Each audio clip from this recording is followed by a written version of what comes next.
Okay, so dapat after nung collection, i-cool down natin siya to room temp. Yun, kaya lang wala tayong tubig.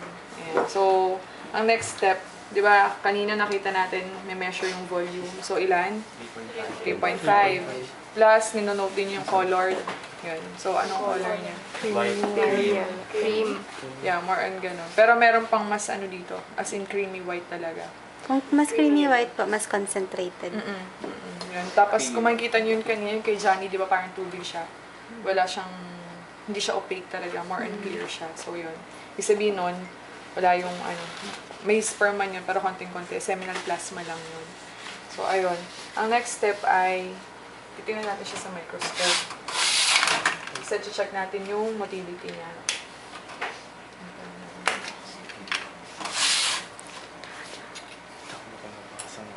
Sayang, pero okay na din sana tong 3.5 pag ipoprocess natin. Kaya lang, naabutan nyo yung walang tubig. Pero yung mga nauna sa inyo, nakapag-process talaga kami.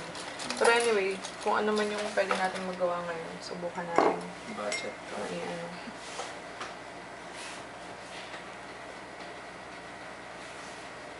Sino nakakita na ng, di ba sa zoo? Nag-zoo ba kayo? Opo. Nakakita na kayo ng ano, di ba, sa microscope? Gumagalaw ba or hindi? Hindi po. Ay, hindi. So, dito yun. Gumagalaw yung mga dito. Na-fix na. No. Naka-fix.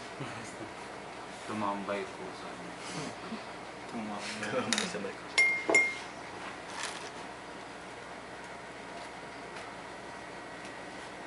So, isa-isa naman kayong titingin. Check natin yung motility para malaman natin kung ipaprocess ba siya or hindi. So, dito, ang standard namin, kung ang motility niya ay 70, 75, 80, ganyan. So, pwede pa siyang i-process. So, titingnan natin. Ayun. Isa-isa lang ngayon titingin. Pila na kayo para isang ikot.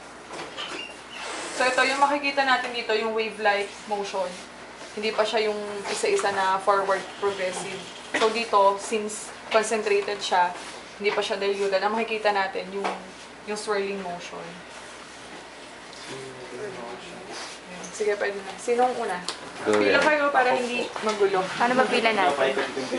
Lahat naman makikita niyo yun. Oo, pag ano na lang, okay lang ba? Opo. So, last tayo.